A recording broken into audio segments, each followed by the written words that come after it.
Okej, då ska vi se. Hjärtligt välkomna till kvällens liveprovning. Och ni som tittar, ni får jättegärna bara ge en tumme upp så här om ljudet funkar och sådär. Ikväll så har jag en väldigt speciell gäst. Det är nämligen så att jag var ganska nyligen i Chile. I september så åkte jag till Chile på en långresa. Jag fick färdas från Santiago ner till södra Pucon, södra delarna av vad blir det? Norra Patagonien. Och då så kände jag så här att såklart så måste vi med det ha en liten masterclass om Chile. Och jag tycker att det är väldigt mycket roligare när man faktiskt har lite hjälp av en riktig expert också. Så jag har kallat in hjälp ifrån ett vineri i Chile. Han är vd för vineriet, våran gäst idag. Men som vanligt så får ni jättegärna bara slänga in en kommentar om hur många ni är som tittar. Kanske vart ni är någonstans och också framförallt om ni har kvällens viner. Och sen får ni inte glömma bort att ställa frågor under sändningen. Vi är här för att svara på era frågor och ingen kan ju svara bättre än kvällens gäst. So I will now introduce Sebastián. Very welcome to our show. And here we go, your name tag as well. Sebastián, who are you? Hello, Daniella. How are you? I'm very good, thank you. And it's very nice to have you here on our show, Vinkompassen, and we're going to talk about Chile. But first of all, can you introduce yourself? Who are you? Sure. Well, thank you for the invitation. I'm super excited to be on this show, and especially to be in this place tasting these great wines from Chile, connected to Stockholm and everybody at home. My name is Sebastián Cremaschi. I'm part of the family who owns our vineyard, our winery.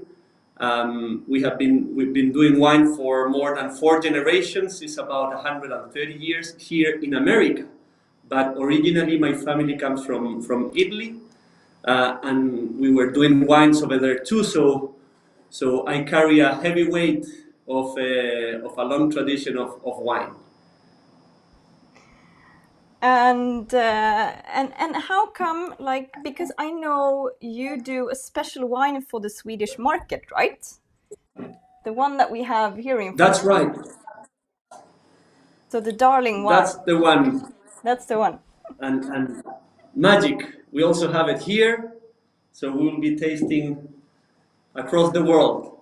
And yeah, we do some special wines. We partner with Iconic, with Ulrika and Matilde there, which I said my regards, and we did a great job together finding the perfect blend for the Swedish taste and to find that profile that really matches the food and obviously the weather and everything over there. So even though we do great wines, it's always so good to have somebody local to work on these projects. And we call it Darling, and it's just been released, and it's been a success. So we're very excited to be tasting it today.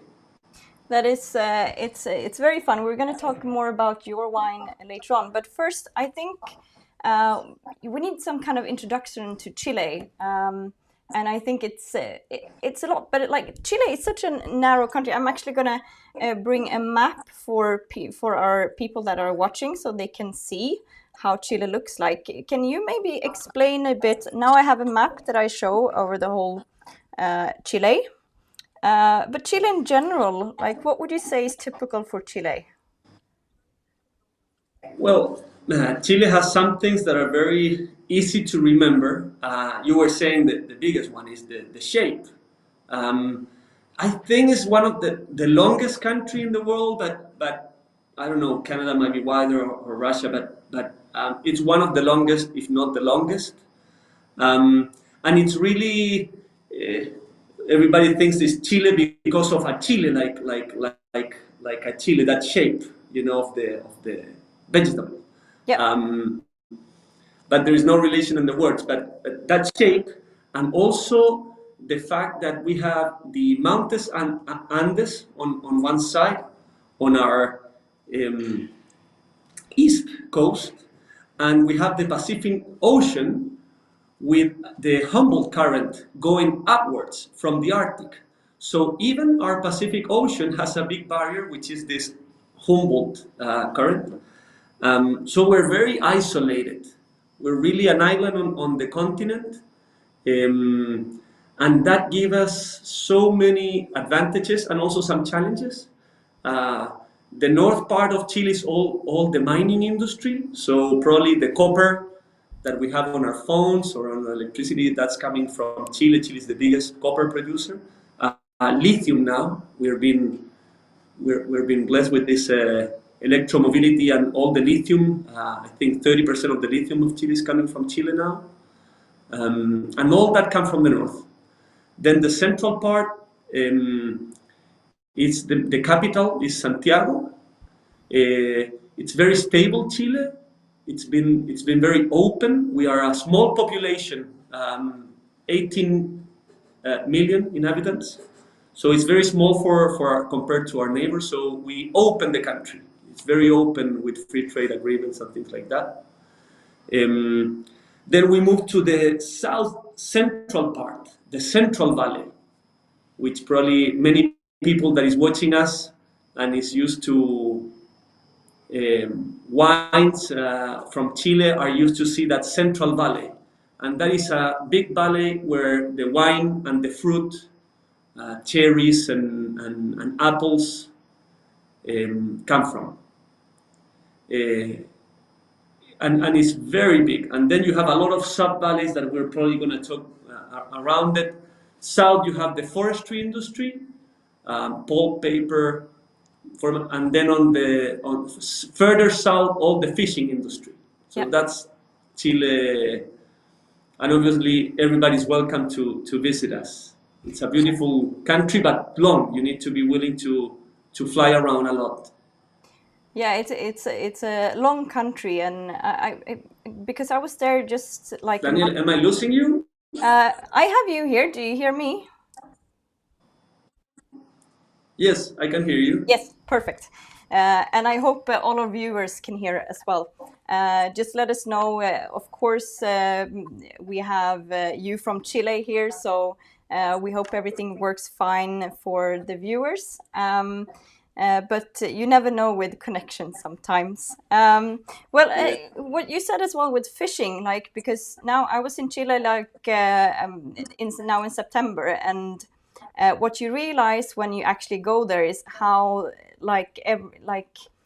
everything changes, the forests, and suddenly you're in Pucon and the places, and it's like a lot of salmon and things with fishing, and it's a beautiful country. So people that are watching, if you haven't been there, please go if you get the chance. It's a beautiful place. But one thing that I think is important to mention, because we call Chile the New World, which I think is really strange, because you have actually been making wine for like 500 years. Yeah. And especially in this region. Yeah. Yes, exactly. And in your region, where are you located? Where is your winery located? So we're talking about the Central Valley, Yeah. which is very big. I will say probably more than 500 or 600 kilometers wide. We are kind of in the southern part, so we are specifically in the Maule Valley. But the Maule Valley by itself, it has, I would say, probably maybe close to 100 kilometers wide.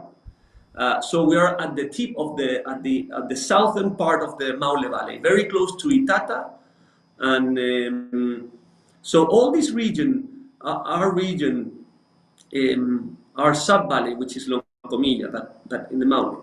Itata and also a little bit of Biobío are the places where the Spanish colonies started with the wine. Yeah. And that's why here you can find some very unique things. And yeah, you're right. I don't know if you can say that's New World, but because it's more than at least more than we have vineyards from more than 300 years. Yeah. Exactly, and to call a place with 500 years of history in winemaking, New World, I think we need to change that and put Chile on the wine map of, with a big history. I've actually got a question here from Lena. She's asking, how is the wine tourism in Chile? Are there a lot of people coming to visit the wine regions? Yes. A lot of people, especially the wine regions that are very close to Santiago. Yeah. So next to Santiago, which is you can have an hour drive or maybe an hour and a half, you can have a lot of wineries that have developed, tourism, hotels, and they are not the biggest wineries. They are more dedicated to tourism. Yeah. But definitely it's becoming more and more important, and it's so good for the Chilean wine in general, to be exposed to more people visiting and seeing what we do. We are too far from the main city, so in our region there is not a lot of tourism, but it's the largest wine region of the country. So we do more than 50% of the wine, but most of the people who come stays close to the capital. If we're gonna, we actually have a few wines to taste today as well, and I don't know how many wines people have bought, but we have 5 wines that we're gonna taste from different regions, and I kind of chose these wines because a few of them are typical for the places they come from, and I think it's a good showcase. And I think we're gonna start with Leda. You have that wine as well, right? Yes, I have it here. So I'm going to bring that map again, and we're going to taste, so Leda, Valle de Leda. So we're in San Antonio, Aconcagua, right? And they are That's right. very famous for their Sauvignon Blanc.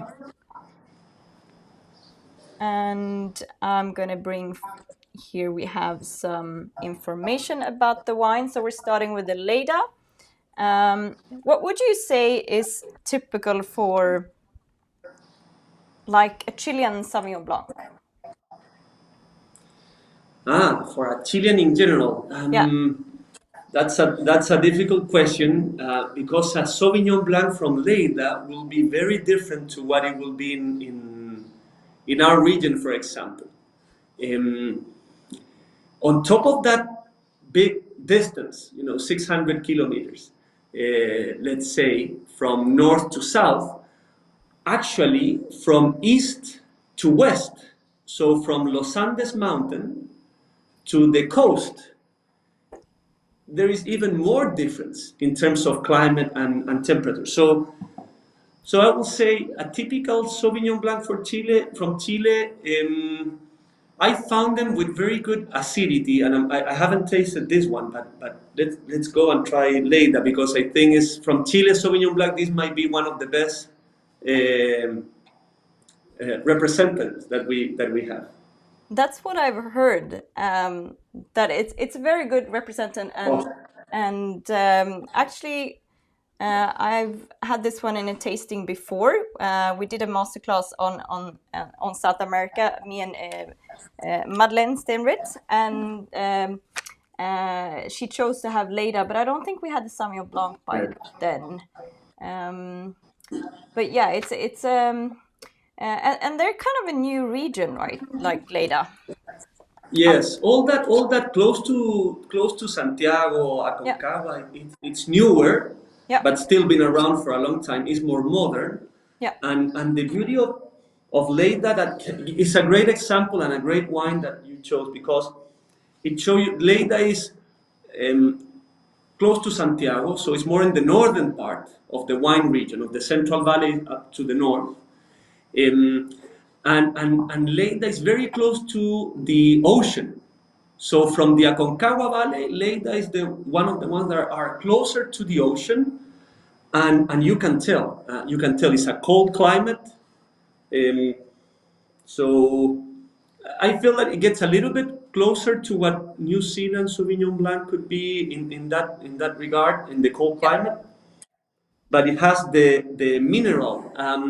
This is a very old soil. It's an old soil, more than 120 million years.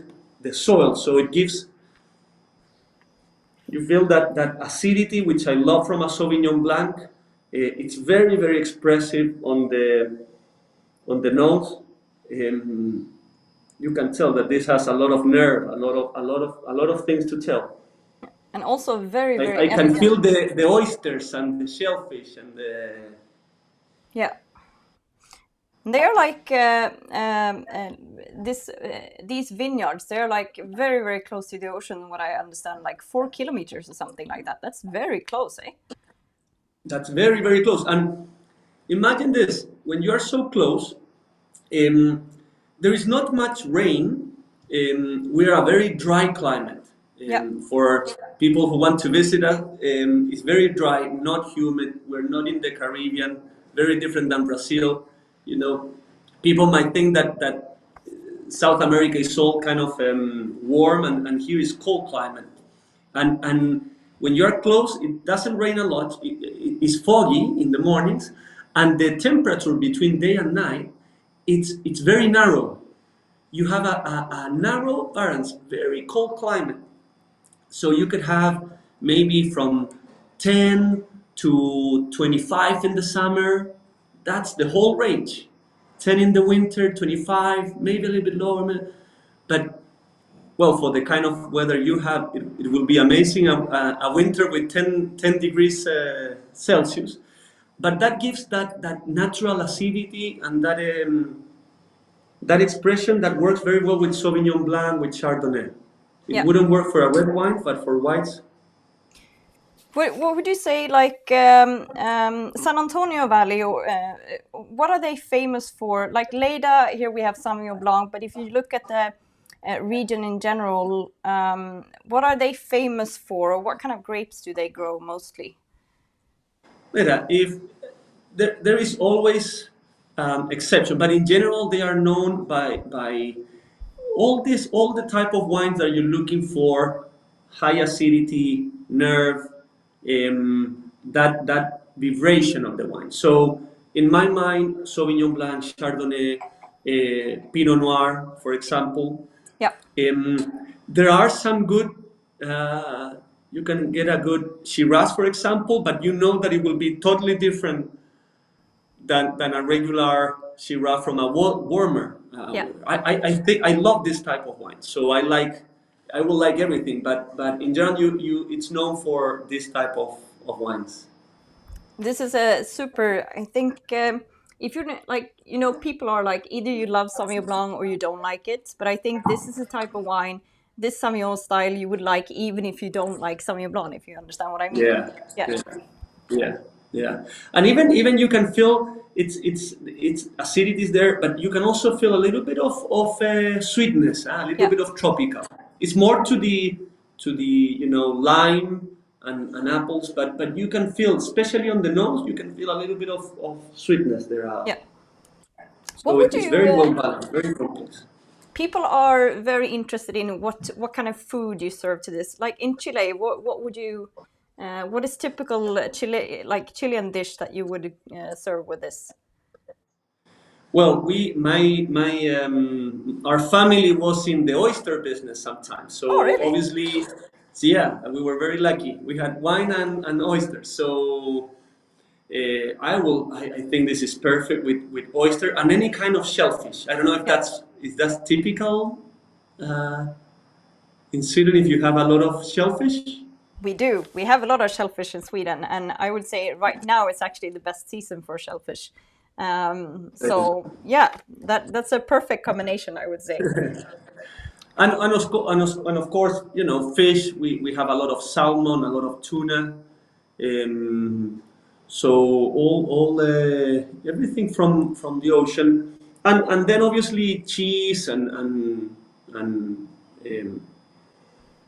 for appetizers. I feel that these wines are very good match for appetizers.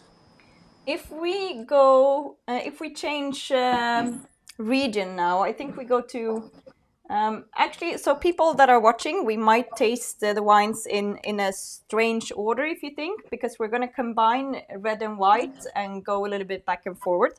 But this is because I want to do the tasting more according to. So we go north to south. So we have started in Leda, in the Valle de Leda, and now we're going to go to Maipo Valley, or to Maipo, and we're gonna taste probably the heaviest wine in this tasting, which is the Cabernet Sauvignon. But I think if you're used to taste wine, I think you'll be fine anyway. Even if it's a red heavy style of wine coming now, but I think it's quite interesting to do it according to the map. So we have from 1865, this is Viña San Pedro, and we are in Maipo. And I'm actually going to show the map quick again for people to see it, so they remember where we are. So you have Santiago, and just below you have Maipo Valley. So it's very close to the city. Just for people to understand a bit how big Santiago is. How many people actually lives in Santiago? Do you know? Yeah, we're about 18 million, and if you talk to consider the what we call the metropolitan, let's say Santiago, it's about 8 million. 8 million. So in this very long country, you can, especially to the north, you can find everybody in Santiago and then drive for hours. While in Europe you will be probably crossing 3 countries. Here you will not see a city. Yeah.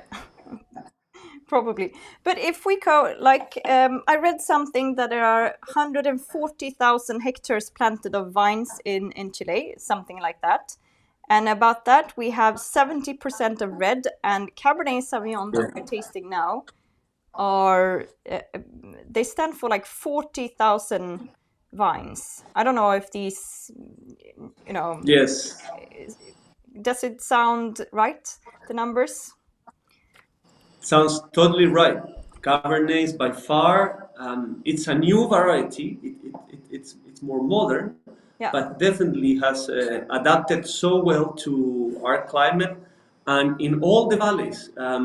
It's not that, it's not that it's all Maipo that only has Cabernet, but Cabernet is across all the valleys in Chile as the main red. Yes.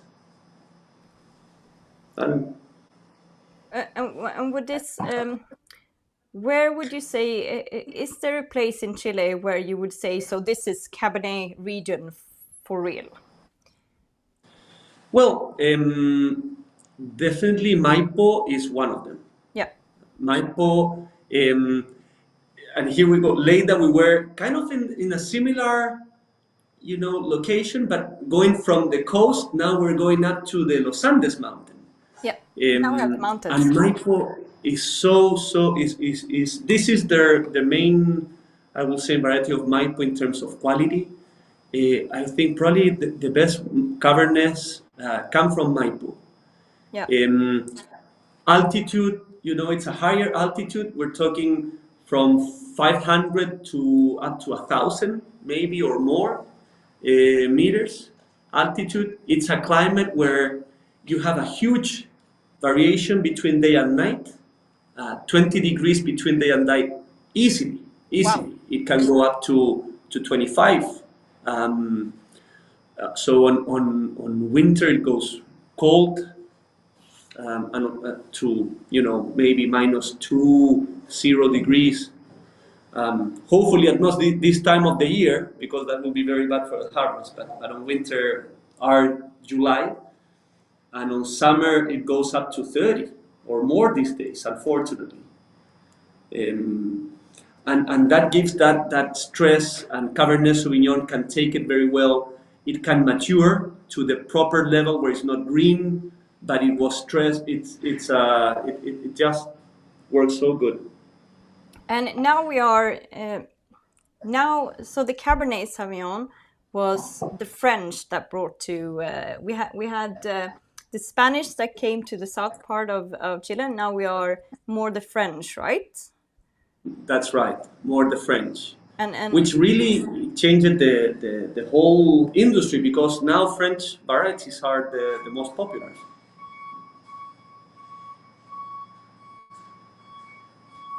we have, this is basically, I got a question here, and it's a little bit what we talked about. So aren't Maipo known for their elegant red type of Cabernet, like Yes. Bordeaux style of wines? And yes, that's actually, or exactly what we're kind of mentioning here as well. And yeah, that's right.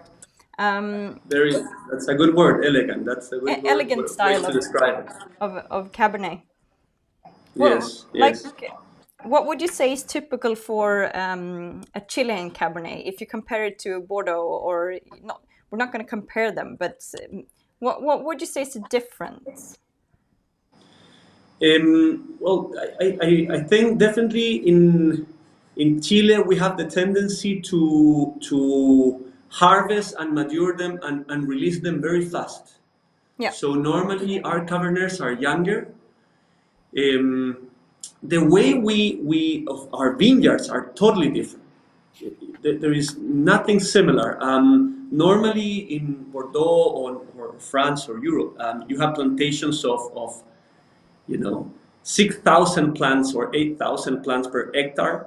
So a lot of plants in the same place, but with small yields. And here is the opposite. We have less plants, more yields per plant, but less plant per.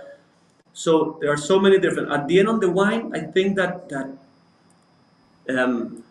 both are great. I don't wanna, but I think that our wines have more fresh, more fruit. Normally, we work less, especially in the last years. Less are working with less oak and letting that freshness come to the first place. And that's a thing that I noticed when I was in Chile now, that you go like from these really oaky style towards more elegant, working more with cement and things like that, and less new oak barrels, which is Exactly. makes a totally different style of the wines. Totally different. And here we have a good example. Huh? I Very love good. that word. Elegant is. I visited this winery when I was there, so I'm just going to show a photo. This is beautiful with these orange flowers that you find around the area, and also, excuse me. And here are all these concrete tanks that they work with. The photo of it. So I'm just going to say a few words in Swedish. So vineriet här då, för 1865, de har precis gått över till de här cementtankarna, stora, som de använder sina viner, vilket gör en helt annan, mer elegant stil. So yeah, that was more explaining about the vessels they have. Beautiful concrete tanks. Anything else you would like to mention about Maipo that we need to know? Close to the Andes. I think that for our friends that are looking for a tourism destination, Maipo is definitely one. And if they like Cabernet, it's a perfect place. I always feel that you were saying elegant wines, elegant Cabernet. This is the case. They are not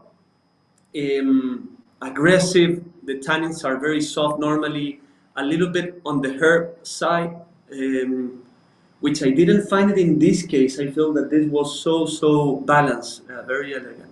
Yeah. And it's very practical because it's close to the airport. So definitely, it's a must. It's a good region to visit if you're around the area. Very close. I think we are. Are we going to go to Maule maybe? I think we're going to taste. We're going to taste your wine. Yes, let's do it. Very good. Welcome to Maule. Welcome to Maule. And I found a photo of your winery, so I'm showing it now. It's a beautiful place. And yes, you're very welcome to say something about your, well, of course you're going to explain everything about the wine, but also Maule. It's a huge area. And yeah. Maule, yeah, it's what we were saying at the beginning, is the biggest. So a lot of wineries that are in other regions, they bring wine from this region. Because really this is the place to actually, if you want to be serious on wine, this is the place to be. It's huge and it has so many sub-valleys with different characteristics, different climates from where we are. I'm in the winery now, and I don't want to take the risk of moving the camera, but actually I'm inside of one old wood tank. Really? Should I? Do I take the risk? Yes, I think if you say that you're actually in, I think you should take the risk. All right, let me see. Can you see it? I don't see well what you can see, but all right. So this is. Wow. We made a door, and we made it a room, and you can see there that that's the entrance from the top. Oh my God. I'm super excited to be here, as I said, because we have this cellar has more than 100 years, and these tanks we don't use anymore. So they were falling with the earthquakes, which is something that you need to be ready if you come to visit us. So this was a way to give them a new purpose and to reuse and keep a little bit of our history of the Maule Valley and our winery. That is beautiful. Thank you. So what are you going to use that or first of all, how big is that barrel? These are I don't know if we're talking liters. We have 800,000 liters of wood, what we call in this type of tanks. It's a whole cellar. Wow. And this one I'm in, 800,000. It's very big. That's huge. And this one that I'm in is 40,000. Wow. And how long ago did you use them? Like, or when did you stop using these? Mira, that's a good question. We stopped using it when we start measuring the amount of water we use. I don't know if maybe. Can you hear us or me?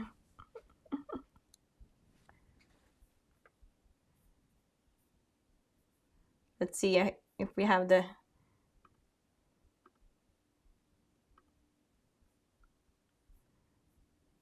Sebastian, I think you have done something with your sound. You have muted yourself.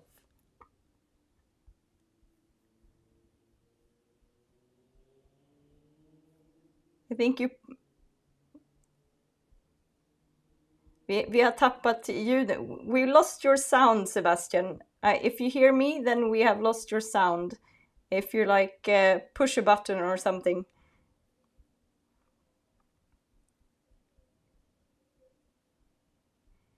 Lite tekniska problem, så här kan det gå. Han sitter i en tank. Ja, vi gör vad vi kan. Still can't hear you. There you go. There we are. Perfect. Okay. We're back on track. Sorry for that. I don't know. It was a bad idea to move the camera. No worries. It was really fun to see you. I got a comment here that it's really fun that you're sitting in the vessel as well. So I think that was a good. It was fun to show it. Thank you very much. But like. Yeah, so we're in Maule. We were in Maule before we were in your vessel. Yeah, and I was going to tell you why we stopped using this Yes, this exactly. old beautiful, and the reason is that about in the early 2000 we became one of the first wineries in Chile to get certified on sustainability, Wow. which was the first the initial steps of this conversations for us in Chile about sustainability. And one of the things that happened is that we start measuring the amount of water that we use. And that was the end for this old oak big barrels, because of the amount of water that you need to clean them, Yeah. and the amount of water that you need to keep them always full. You can never let them be dry because they shrink and then they fell apart. So you needed many times in a year 40,000 liters of water just to keep it humid, and then you need a lot of water to clean it. So unfortunately, that was the end of this. But then we repurpose them and keep using them on a different way. Well, it's a really fun way to use them. But In a really fun way. if we go back to Maule, there's a lot of things going on in Maule. What I noticed when I was there, you had the Vinho project around, for example, and I've also heard an expression, or I know what it is, but on some of the bottles that we have today, which is well, they are not from Maule actually, but secano interior. Secano interior, yes. Yes. Very good. Can you explain for people what is secano interior? Sure. So secano interior, it's a location, or a type of soil and a type of climate more than a soil or a location. It's a terroir. Secano interior, the translation is dry interior or dry place. This is in the coastal mountain. So we have two ranges of mountain: the Los Andes, which is big and newer, which is where the Maipo is, and where this wine that we were tasting, the Cabernet, is. And then you have the coastal mountain. The coastal mountain, it's a wall between the ocean influence and the Los Andes influence. It's very special. It's a very old range of mountains. It's more like what you will see in Europe in Alpes or things like that, which more like slopes and more, it's not as sharp and mineral. And in that place, it doesn't rain a lot. It rains very little. Yeah. And that's why it's called secano. It comes from dry. So it's old. It's where traditional wineries and vineyards came from Chile, and it's dry farming. Yeah. And that makes a big difference compared to other places where there is tons of water.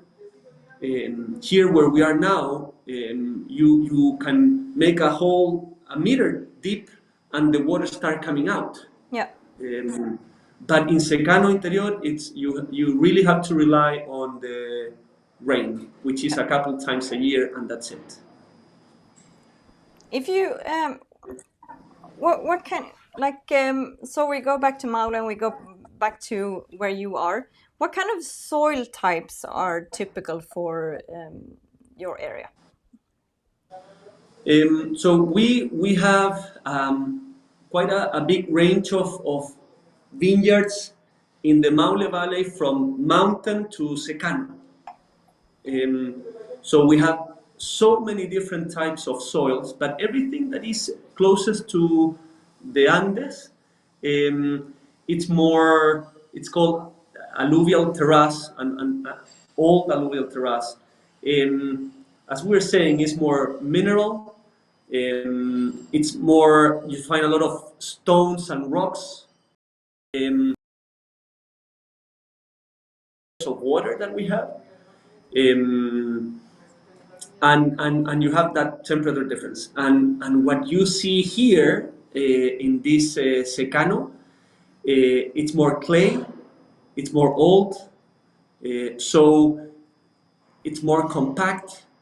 It gives a different type of, and that's why Maule is so big, because you can have a good Cabernet from Maule, you can have a good Pinot Noir, you can have a good white if it's more to the coastal part of Maule.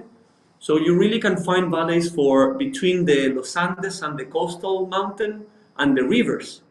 The Maule is a river. Maule is a huge river, and there are like 3 or 4 like that. So you can find so many different places to explore. And tell us about Darling. Tell us about the wine.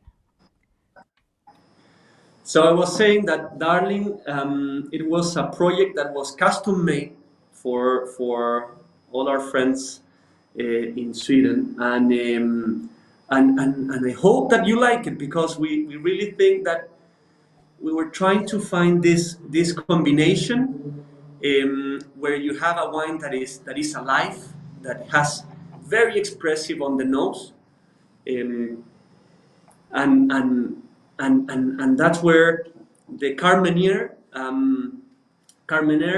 or Carmenier is about 25% of this wine. Um, Carmenere, probably we haven't talked, but it's kind of an iconic um, variety of Chile, even though it's not the most planted. Probably is fourth after Cabernet Sauvignon Blanc and Merlot. Yeah. Um, but it's been growing. Um, and so it's very expressive on the nose, and we bring this Carmenier from the close to Los Andes hill, so Okay. up, and that gives a lot of that herbs and pepper notes, which we really like, and works together with everything else. Um, it has a 40% Carignan. Carignan, you were talking about Vigno. This is Yes. Carignan from Secano. Oh, really? So we could call it Vigno, which is this Carignan is coming from Huerta de Maule, which is Secano, Yeah. pure 100% Secano interior, which has a lot of particularities. Yeah. Vineyards that are more than 80 years old, dry farming. It's really beautiful to see how it's work, how it's managed, this plant. It's really minimal intervention. It's hand harvested. It's very, very unique, and that gives more complexity to the note, floral notes, and cassis as well. Yeah. Absolutely. It's really a wine which I just love to feel it, and you get in love even before Is tasting it. this wine only made for the Swedish market, or do you sell it somewhere else? Only made for the Swedish market, yes. Yeah. Yes. Even though, I feel that is such a beautiful wine but this balance of fruit, acidity, wood, it's something really unique. Yeah. No. No, Um, it's beautiful, and if you see the price for this on the shelf in the Swedish market, 99 Swedish kroner, it's a very good wine, very good value for money. If you see what Thank you, this is, thank you. this is a really it's a very good house wine, I would say, something that you can always have at home when you have, like, guests that just show up, or you just want to open a bottle of wine. One thing that I think is very interesting to talk about is closures, because this has screw cap. And what do you work with normally? Like, how is it screw cap or cork? Or cork. Cork. We export to more than 40 countries and produce about 8 million bottles a year. Yeah. I love screw caps. Yeah. For everywhere we can have a screw cap, we prefer screw cap, especially for this type of wines, Yeah. where it's really a wine is 2020. It's ready to be open and enjoyed. You Yeah. don't need to keep this for years. The tannins are soft, is well balanced. It doesn't need more time. So in this type of wines, same as whites and Pinot Noirs and Tempranillos and things like that, screw cap is the way to go. It's more practical, I think, and it's more ecological. It's so good. And definitely cork has a space for wines that you want to keep longer, maybe. And unfortunately, in other markets, other countries, there is a relation that if it's not cork, there is not a quality wine. Exactly. Yeah. But that is something we need to change. I was at a tasting, I think this is kind of interesting curiosa, because I was at a tasting last week. A producer from Burgundy showed exactly the same wine from 2005, which they had bottled, one under cork and one under screw cap, and they opened that. And it was, the difference wasn't that big. What you kind of got is that the screw cap, that wine was still kind of youthful, and you could see that it actually had quite a long way to go. But the one under the cork was like, it was in a perfect shape that day. It was the bottle I preferred that day, but in 5 years, I'm going to prefer the screw cap. So I think that's something we need to... The Swedish market is perfect for screw cap, but in Burgundy, apparently it didn't work at all. So they, now they work. It didn't work, yeah. It didn't work. But we get comments here that Darling is a bargain. It's a perfect house wine. So yes, cheers for that. I think we need to give Cheers for that. Cheers for cheers that. for that. Cheers for that. Yes. And I love, and the other reason, it's 40% Carignan, 35% Cabernet, and 25% Carmenere. And we intentionally gave more relevance to the Carignan, not only because it's this dry farming, very concentrated, it just adds so much, but also because we were talking, this Carignan is managed really by local people. It's all handmade. It's just another way of connecting with our history, with the people of the region. We are one of the main employers of the place where we are. And unfortunately, we have a lot of Carignan, and it's very difficult to actually sell it. Because people normally are more used to Cabernet and Malbec and things like that from South America. Yeah. So I really want to thank you and everybody that is watching us for the interesting and learning about that. There are some very good Carignans here, and they're worth a chance. For the value that we can offer, it worth the chance. Absolutely. No, the Carignan that we tasted on our trip to Chile, they were so many good ones, and actually really a grape that needs more attention. Beautiful wines, definitely. I'm traveling to Itata now, a very special place, I think. There's a lot of things going on in Itata, and they have a long history, 500 years. So Itata that's where they started to plant first, no?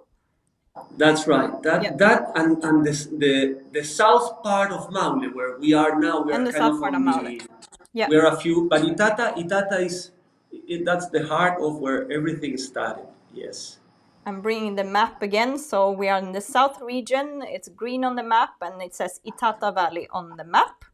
so you know, and then you have Maule above, so you know where we are. And so what we had on the shelf here, actually at the Monopoly, is something I thought was really fun to show. It is Moscatel de Alejandría, or how do you pronounce it?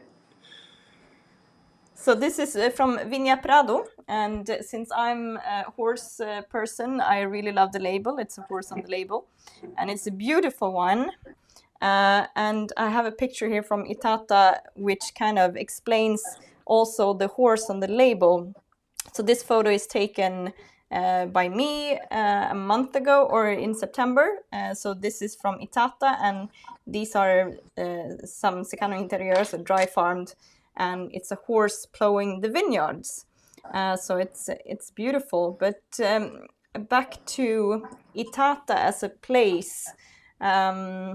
What would you say is, except for the dry farming, what I noticed, there's a lot of things going on with a lot of like young winemakers, and it's a natural style of wines and orange, and it's a lot of things happening. What's your comment? No, you're saying it's totally right.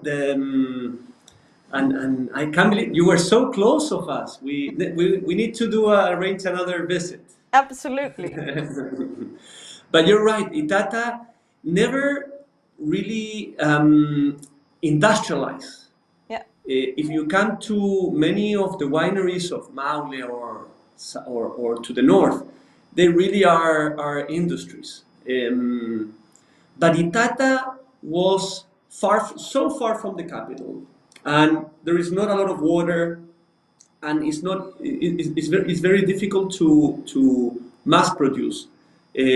So companies like San Pedro, for example, or Conchitoro never really pay attention to these places, and you kept hundreds of little wineries, or not even wineries, small producers that were doing it for their family, for their close friends.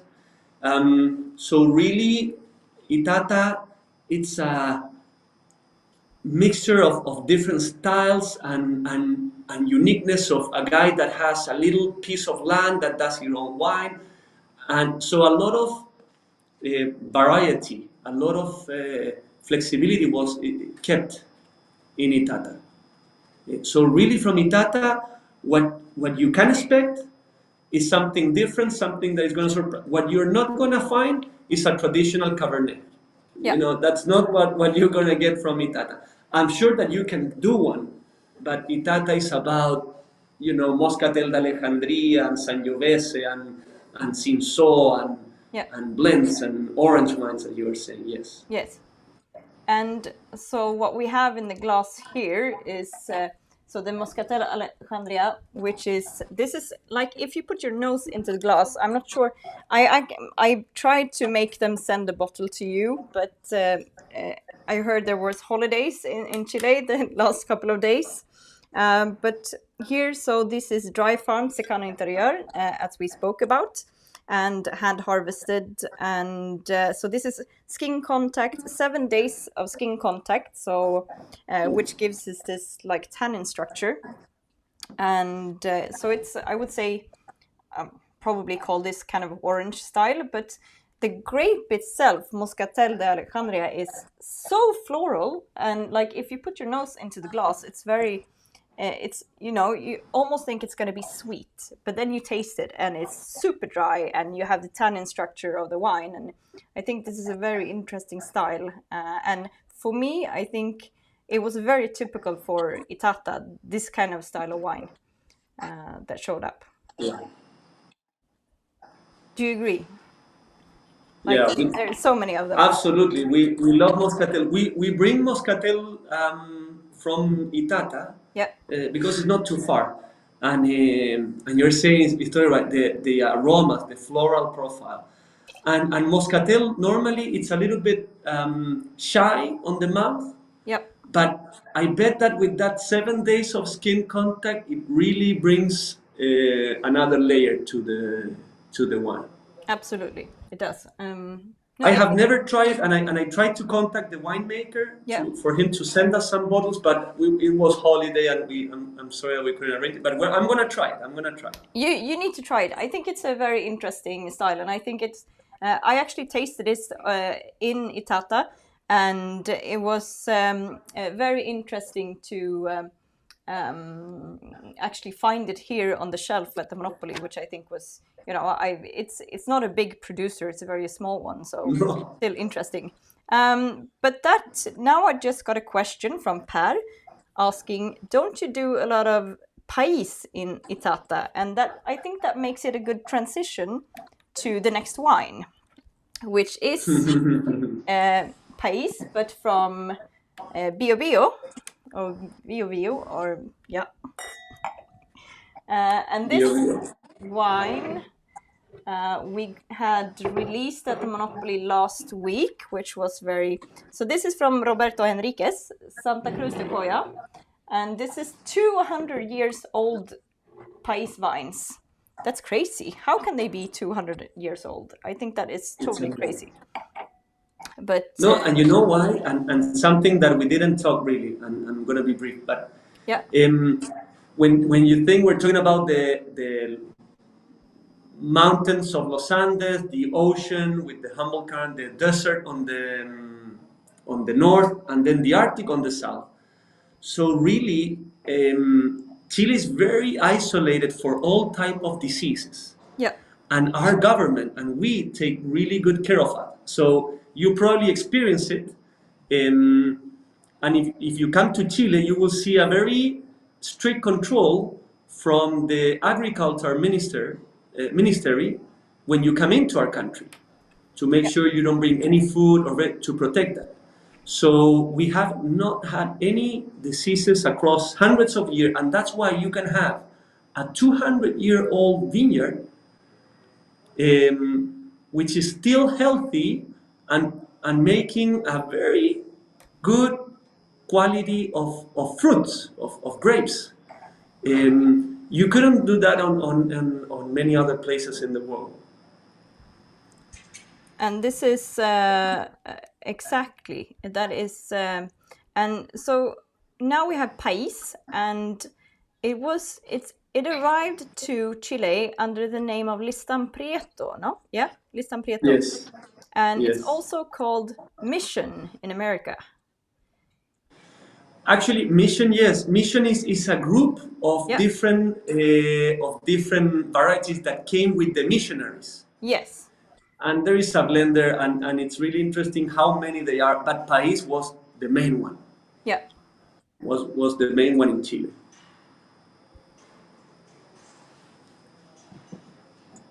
And Pais, and my English will. There is a word that I don't remember, but Pais, you can have Pais that is planted in parron. I don't know if that sounds, parron rings a bell to you. When it's planted like a ceiling, and the grapes are falling. Yeah. I know, yeah, and like a ceiling above you. Yeah, exactly. Above you, yes. Yeah. And when you plant it like that, and you give a little bit of water, enough water, Pais will produce, the vines will be so strong and produce huge amount of grapes and be so generous, and it's so strong. And then you take that same Pais, and it provides a wine that is very light, very light, very soft, very aromatic. But then you take that same Pais and put it on a dry farming, and it produces a tiny grape and very concentrated. So Pais really, it really a lot on how you harvest it. So it's very important that bottle says that it's dry farming from secano. That for me, that tells you everything about the type of wine that you're gonna find. I had a comment here, would you compare that to a pergola? Is that the name? A pergola? Yeah, no. Yes? It doesn't, sorry, let me. Yeah. I couldn't say. I don't. Doesn't ring a bell. Pergola, Yeah. Anyhow, I think actually something that I think is interesting to actually mention as well, because the name of this wine is a little bit Santa Cruz de Coya has a little bit. It's a name of an old village that doesn't exist anymore, what I understood, and it has something to do with the Mapuche people. And so it was like a big something big against, like between the Spanish conquistadors and the Mapuche people, a big battle or something like that. But it's Roberto Henriquez. I actually have a photo of him as well. I would say he's probably one of these young guys that we talked about as well. That's a lot going on. That was from his vineyard photo of his old bush vines. So it's a beautiful place. Old vines, and this wine is made on cement tanks, and but Pais, what would you I think on my trip to Chile, what I really like, Pais was one of my, I think it's kind of a revival of Pais now. Like you're kind of making a lighter style of it, and it's really it's a style of wine, fruity, elegant, very serious, but it's very drinkable. Something that I think people today, a style of wine that people today very much enjoy. So I think Pais is something to look for, definitely, when you look to Chile. I think it's one of the futures to actually, or not the future, it's more going back to what you used to do, but still now in the future. Yeah.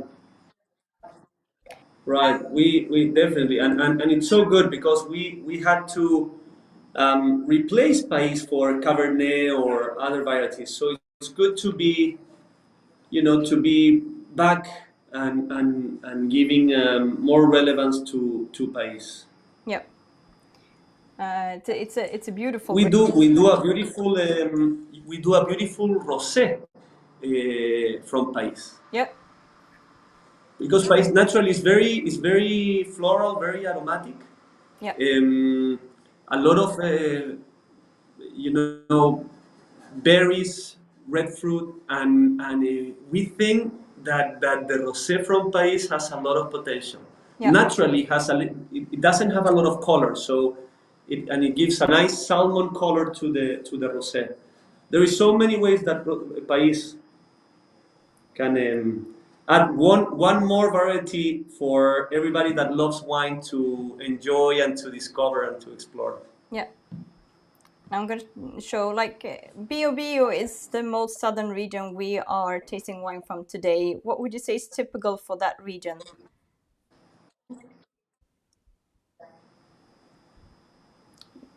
Like, like Bio region.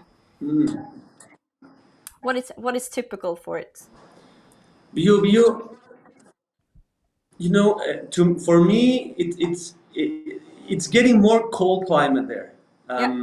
So back again to some whites, but Bio is kind of the new thing, together with Itata. But to me, Bio it's something that is really at the edge. So it's more colder, more whites, more of this Pais. Between Itata and Bio there are a lot of similarities, but definitely Bio has that more south.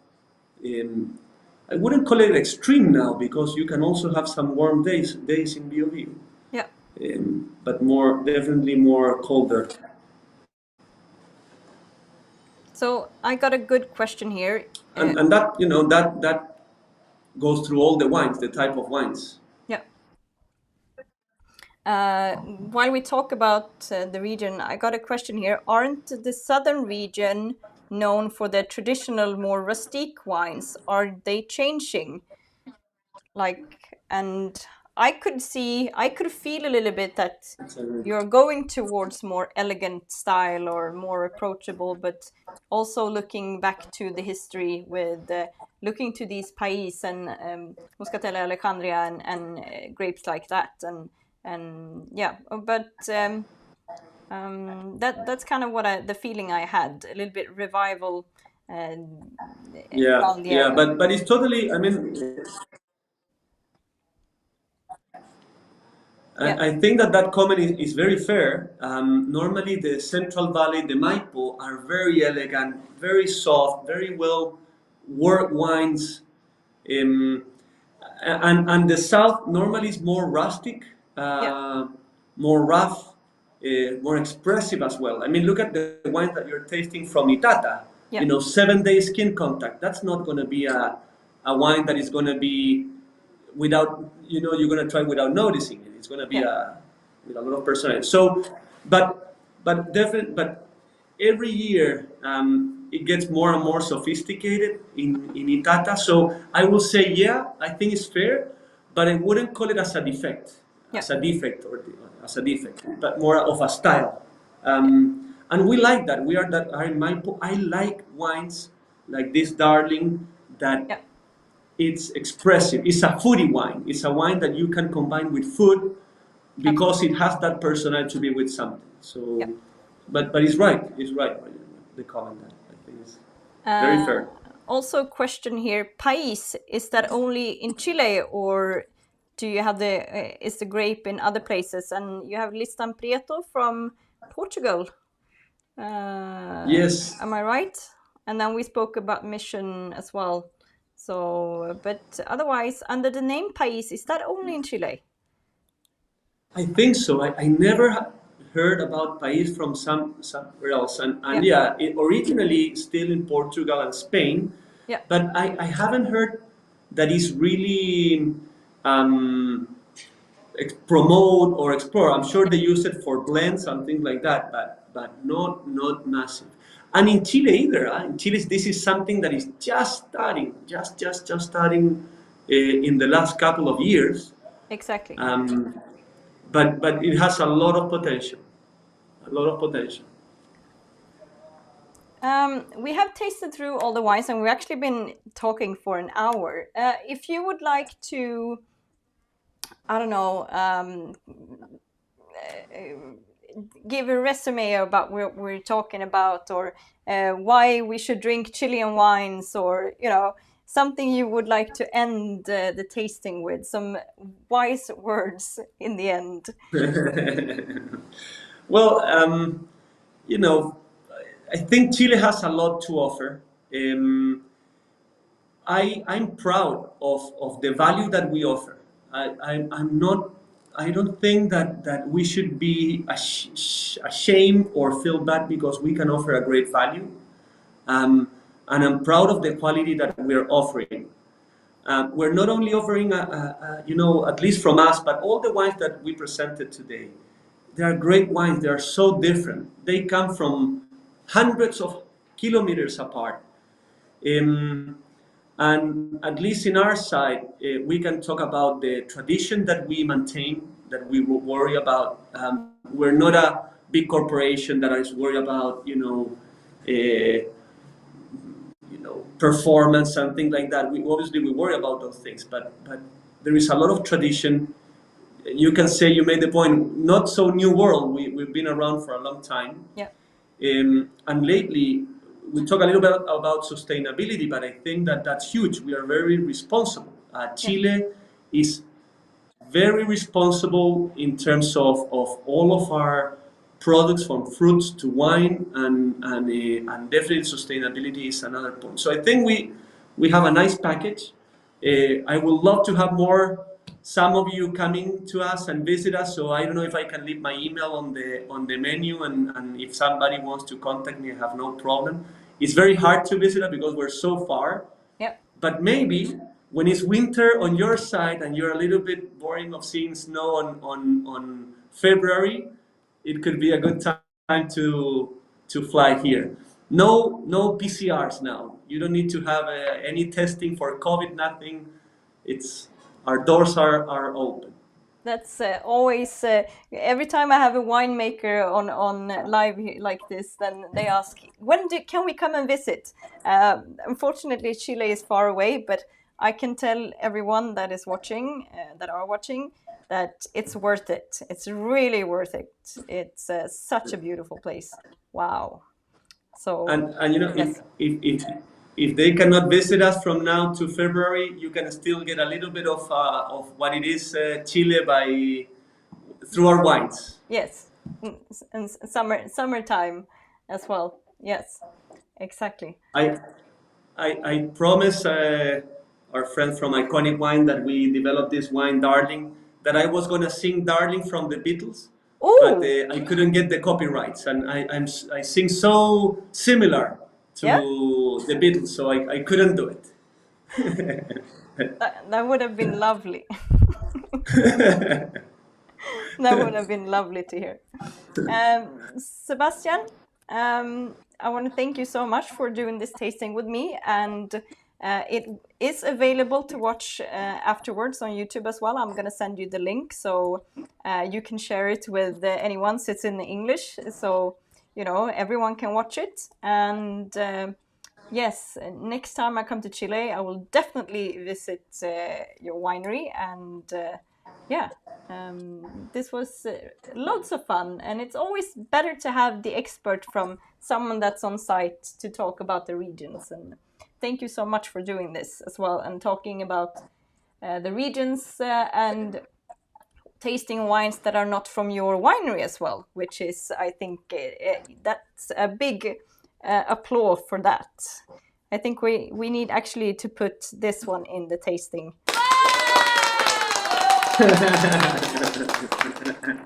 So hats off for doing that, talking about other producers as well. I think that's, yes, not a lot of people would do that. No, and they were great wines. Thank you very much for having me. I hope that it was fun. I hope that everybody enjoyed it, and we'll do it again, I hope. People are saying thank you very much here in the comments, so I think they are very happy. And yes, I'm gonna turn this off now, and people that are watching, 17 november, då är det Beaujolais som vi ska fokusera på, eller inte bara Beaujolais, Gamay med Anders Meldén. Sebastian, thank you so much. If you stay for a few minutes, then I can talk with you after we are not live anymore. All right, very okay. good.